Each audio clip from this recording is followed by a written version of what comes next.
Hello and welcome to Subway NIBFA Today. This is show 3. I'm Barry Green. We're back with analysis of 4 of the best NIBFA matches from the last 2 weeks. Today we'll be joined by former Ipswich and Northern Ireland player Jim Magilton. Jim will be casting his eye over the action from the last fortnight. We'll also have our Goal of the Month competition for October, so do stay tuned for that. First up, it's our opening match. It features the informed Linfield under-13s. The Blues went into the game against Rosario unbeaten and were out to extend their lead at the top of the table. This one was played at the Dub.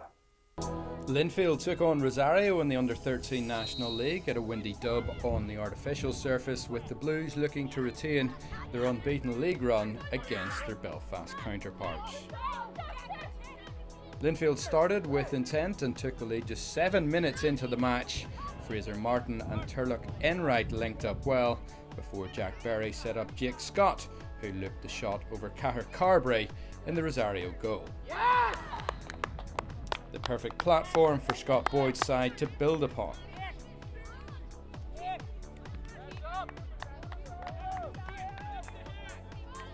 It was almost 2-0 just a couple of minutes later. Pressure from Dylan Rhodes almost led to Carberry gifting Linfield a second. Charlie Craig lifted his shot though over the bar with the net wide open.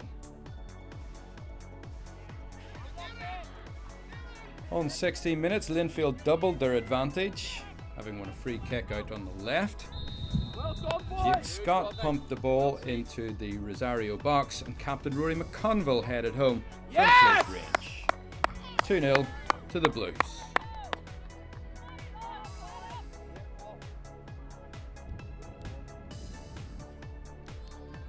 The physicality of Linfield was evident in the opening half, totally outbossing their counterparts here.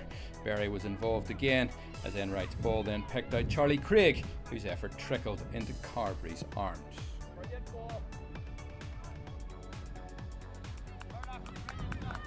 Rosario came out of their shell in the second half, and on 32 minutes Owen McCarthy provided the assist for Cian Duffy to slide the ball past Brown. That reduced the arrears 2-1 to Linfield. McCarthy was still grounded, but his teammates soon made sure he was okay to continue. A breakaway move after 57 minutes almost saw Linfield restore their 2-goal advantage. Jack Young danced past his marker with some trickery on the ball.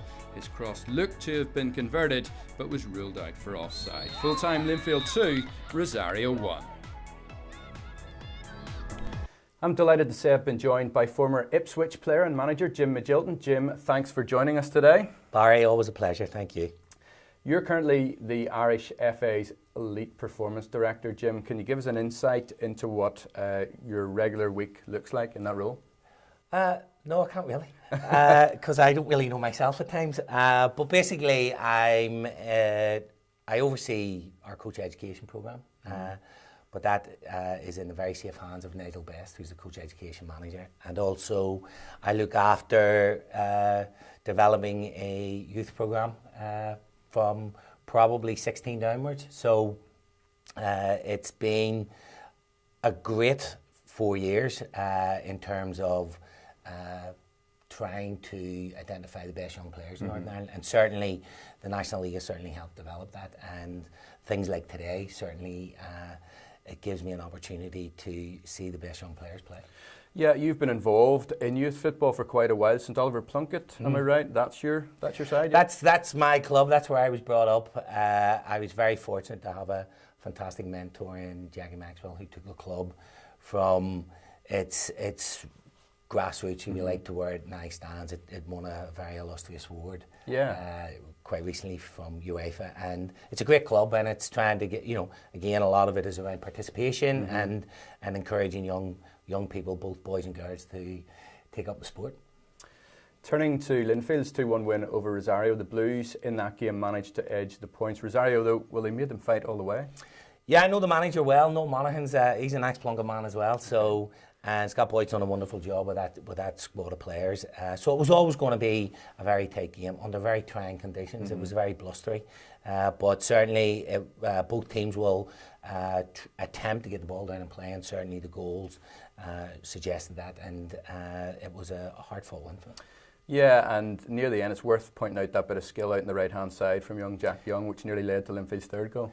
Yeah, you find in today's world of football that we preach pass the ball, but we're still looking for those inventive players, those players that are creative in wide areas, and certainly the young lad drops his shoulder, great wing play, and a great ball in, and unfortunately offside. But yeah, it's always pleasing when you see young players attempting to do different things. Thanks for the moment, Jim.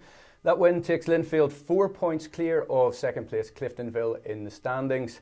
Now, staying with the under-13s, Glentoran and Glenavon were locked together in mid-table going into their clash at the Dub. Both sides had to deal with some windy conditions. Despite that, though, we saw 5 goals. On commentary, Mark Wesley. Today's action comes from the Under-13s National League that features the Battle of the Glens, with Gary Scott's Glentoran wearing green against travelling Glenavon in blue. First chance of the game fell to Glenavon's Stuart Harrison after a through ball from Ashley Beckett. Harrison, however, couldn't manage to get anything on the ball. Early effort, sighs of relief from Glentoran. First effort for Glentoran, that came after some neat footwork by their number 25. And clever little footwork, first going inside then outside. The shot eventually just going wide of target. Further possession from Glentoran though, and as the game progressed, this time their number 11 Kyle Robinson watching his effort just going wide of goal. It was Glentoran who did manage to get on the score sheet first. Jack Murphy's free kick would find the foot of Daniel Kirk. He'd lead to the assist, and the ball eventually stroked home from close range by number 25 Jackson Clark.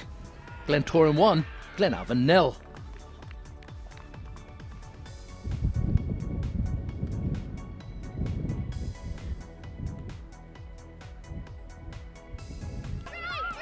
Glenavon did have a chance to go level. Jack Deary couldn't get his shot away. Some patchy defending by Glentoran, who eventually did manage to clear their lines. Sighs of relief all round. Blustery conditions, and the wind did play a factor in Glentoran's second. The free kick punted towards Glenavon's goal. Eventually, keeper Dylan Brack misjudging the flight of the ball. Joyce Chapman, the goal scorer, did see the funny side.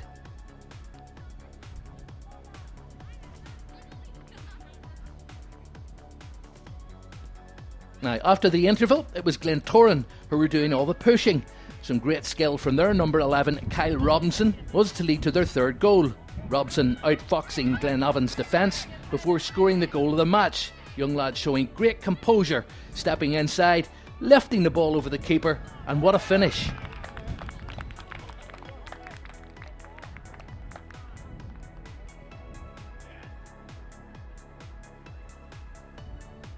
Glenavon were to get a goal back in the game. Their number 10, Cormac McNally, with a nice ball into the box. Eventually reached Currigan, only managing to paw the ball away. Jack Deary on hand to steer the ball past the goalkeeper. Glentoran 3, Glenavon 1. Now, encouragement from the sidelines from Paul McCrum, Glenavon's coach, wasn't really enough as their heads started to dip. Glentoran eventually getting their final goal. Fourth goal of the game, a through ball from Sean Brown, seeing Paddy Quinn's effort spilled by the goalkeeper, and awaiting Jackson Clark was to slot the ball home from close range. 4-1 Glentoran, Glentoran deserving the win, and possibly Kyle Robinson deserving the man of the match.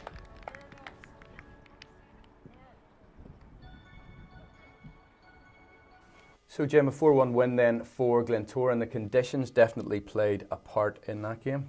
It certainly did, and it kind of favoured Glentoran from the highlights. But again, this is a talented bunch, and I think that they are a group of young players that have been together for a few years. So they're definitely a young group that we've looked at, and certainly we've managed to pluck one or two from that group. Yeah, and as well as that, there were two individual performances in that game. Jackson Clark, he got on the score sheet twice with two kind of fox in the box type efforts, and then you've got the goal from Kyle Robson. Yeah, and you pointed it out before the show, and you're absolutely 100% right. Sometimes they go unnoticed, but again, goal scoring is an art, and Jackson showed predatory instincts, and I like the second one because he was the first to follow up on it, and he was, the first to react to it, and he gets his just rewards. Yeah. Thanks very much, Jim. The win moves Glentoran up to 5th place in the table. Glenavon are 3 points further back in 7th.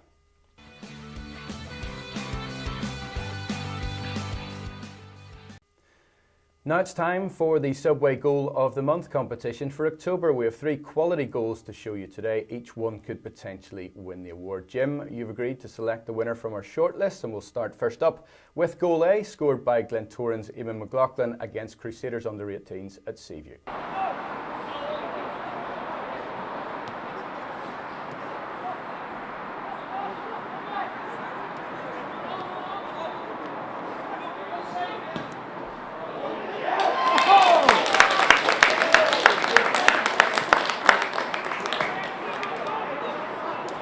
Okay, Jim, how did you see that goal?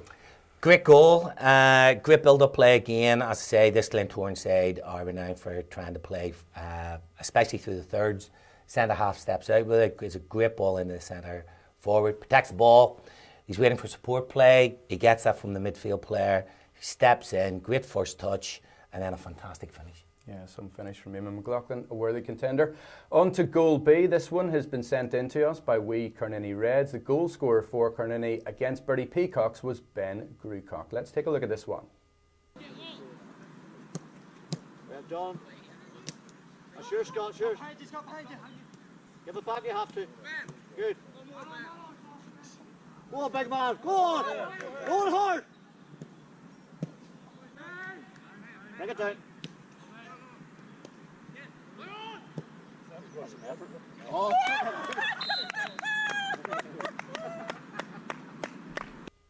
Jim, great technique from the young player this time, isn't it? Ben looks totally disinterested. After he passed the ball to the full-back, he started standing and admiring his pass, and then the ball comes out to him. It's a wonderful first touch, a lovely little body swerve, and then a magnificent finish. He's used the defenders in front of him, but it's a wonderful finish. Keeper slightly unsighted, but fantastic technique from Ben. Some left foot, eh? Beautiful, beautiful. Finally, it's Goal C, Glentoran's Kyle Robson in their 4-1 win over Glenavon.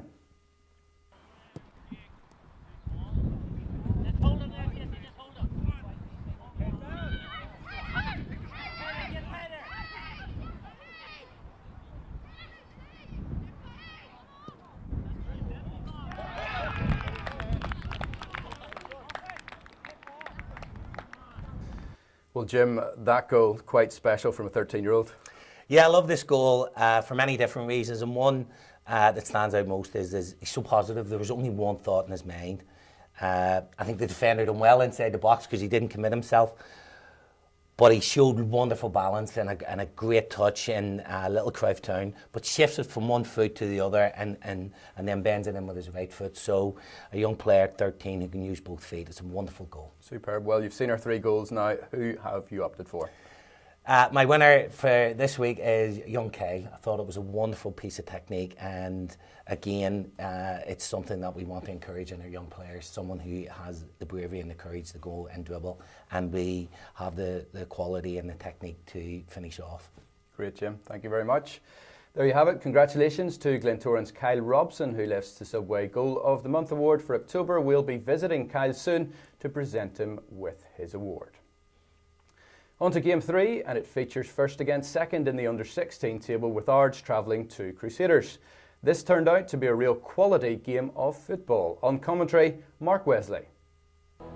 Today's action coming from Seaview, football supplied by the under-16s of home side Crusaders and visitors Ards. And right from the off, all the pressure coming from the Crews. Indeed, the first hint of any danger came from the right foot of the Crews, number 9, with the Ards goalkeeper Evan Smith barely holding on. All pressure in the game early on coming from the Crews, and some neat interplay in the middle of the park between James Holland and Kyle Anderson was to lead to the opening goal for Crusaders. The goal, a real cracker from the right foot of Holland, stepping inside and giving the keeper no chance. Rain streaming down, Storm Bryan threatening to make an appearance. Could be in for a bit of a dirge today. Wasn't long, however, before the dominance showed by a determined Crusaders was to lead to them getting their second goal. Some neat footwork from number 10 Evan Kennedy, and a pinpoint cross eventually coming from Owen Black would be headed home by the number 11 Oliver McGrath, again leaving the keeper stranded in the middle of his goal. Crusaders 2, Ards 0.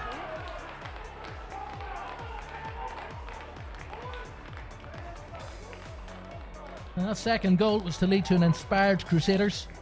With confidence surging through the side, Jack Netherton was to almost make it 3.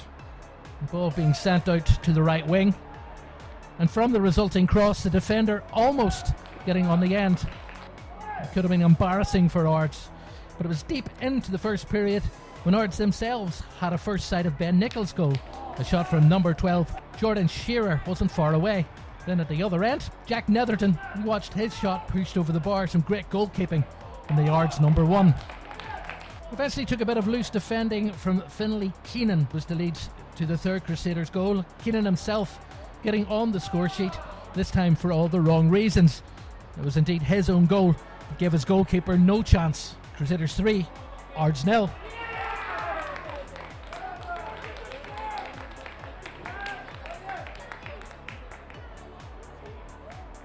Second half of this game was to offer promise for an improved looking Ards side. Indeed, an early effort from Jordan Shearer coming back off the cruise upright. However, the resulting rebound sailed right over the bar. Now with Crusaders apparently still in the dressing room, another Ards attack nearly finding the net. This time the strike from Adam Mann. A good save by Ben Nicol, who up until now hasn't had much to do. And from the resulting corner, I guess you could say a matter of time before Ards would find a goal.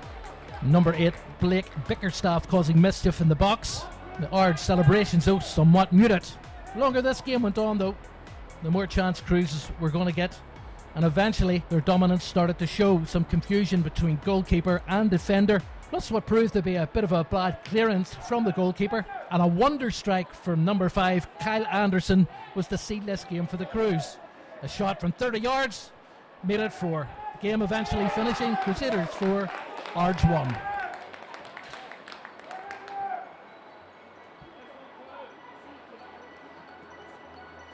Jim, a real high standard of play in that game, particularly by Crusaders.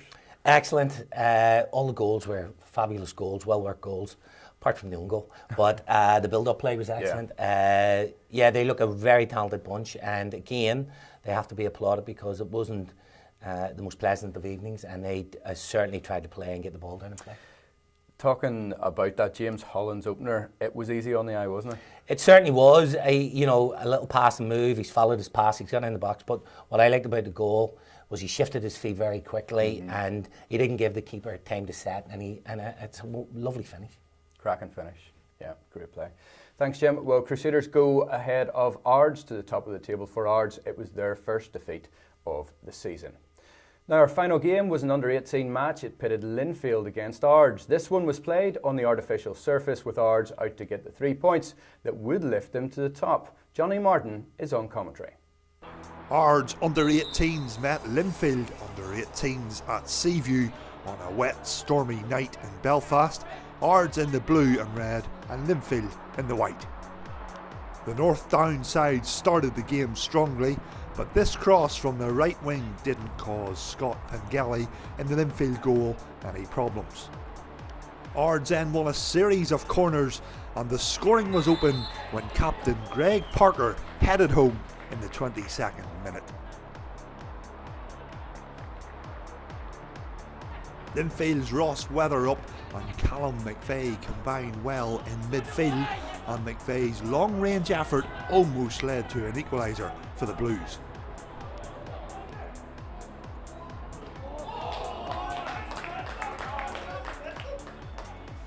Into the second half now, and Linfield were keeping possession better. Lee Bailey and Callum McVeigh combined well, leading to an opportunity for Joe Shelvin, but Corey Pocock in the Ards goal came off his line well. Ards, playing with a strong wind in the second half, almost made it 2-0 when this long ball sat up perfectly for Christy McCallan, but the Linfield defence eventually cleared. This long-range effort from Ryan Tweedy almost crept in at the near post to double the Ards lead. With conditions deteriorating, making it tough to play football, Linfield set up a counter-attack involving Cal Gemmell and Callum McVeigh before McVeigh unleashed this unstoppable strike from 30 yards to make it 1-1.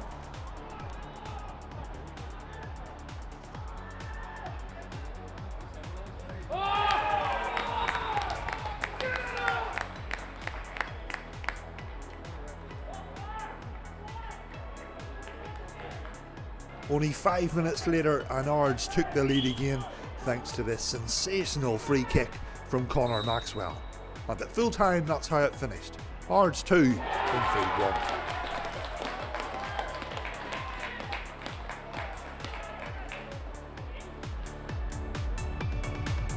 So Jim, some great goals in that one. McVeigh's long ranger followed by Connor Maxwell's goal as well from a free kick. Yeah, fabulous game, again under awful conditions. Both sets of players deserve immense credit because, as you could tell from the captions there, both teams tried to play and scored wonderful goals. Where I think you're a harsh critic. I think the free kick was a wonderful technique, wonderful goal. Very harsh for Conor not to be involved in that, but certainly I know John Murray very well, and I certainly know how he sets out his team. And I watched Linfield last Friday night, and very pleasing on the eye, so very encouraging for me to watch these teams play. Yeah, it's a new age group, the under-18s for the NIBFA League. The talent in it, it's coming through this season more than it ever has, actually. Yeah, there are, and I know one or two of the boys playing in the Linfield side. Callum McVeigh scored that wonderful goal. Was very unfortunate not to be part of the Victory Shield squad this year. They're playing. The managers are now encouraging younger players to play up a year or up 2 years potentially, because they're trying to progress them. Ultimately, if you're playing for a Linfield or you're playing for an Ards, the ultimate goal is to play in that first team. Yeah. And if you can get them fast-tracked through the system quicker, then Glenn Ferguson will be very pleased because he'll be doing his job as academy director there. So certainly it's a very encouraging sign. That's good that you find it encouraging. Talking about the Northern Ireland setup, I can't have you in the studio and not look ahead to the World Cup. We've got 2 legs against Switzerland. How do you see that going? I see it being a really tough ties. I certainly believe that Magilton or the squad will not underestimate the Swiss by any stretch of the imagination. They'll certainly know what they're coming up against. I believe that the Swiss are a very good side. I think that it's going to be a difficult couple of games. But the one thing you have to say about this squad is the resilience and belief they've now shown, and the confidence that they have in the manager, and certainly the tactical opportunities that Michael provides for this group of players have given them the confidence to go on and win games. And certainly I am upbeat. I'm nervous, but upbeat. And as he quite rightly said yesterday, 2 games to qualify for a World Cup. If you'd have been given that at the start of this, you'd have bitten their hands off. So, listen, we wish them all the best. Yeah, it is going to be difficult, though, against a Switzerland team that actually hadn't lost up to the last game. No, and nobody is under any illusion of this, So, we expect 2 really, really tough games. We have to be in the contest by the second game. Yeah. So, the first game is obviously paramount importance for us, and if we can come away with something, at least we go into the second game aware of what's going on around us. So it's 2 games and it's all to play for, and certainly the belief within that squad is huge. Jim, we wish you all the best. Thank you very much. Thanks for joining us today. Absolute Hope you pleasure. enjoyed it. Thank you. I did. It was great. Thank you. Thank you, Jim. Okay, well, thank you as well for tuning in this week. We'll see you again in 2 weeks' time when we'll have more of the best action from the NIBFA scene. If you'd like to get in touch with us, you can do so by dropping us a message on Facebook or Twitter via the NIBFA or Exporte pages. That's it for this week's show. See you next time.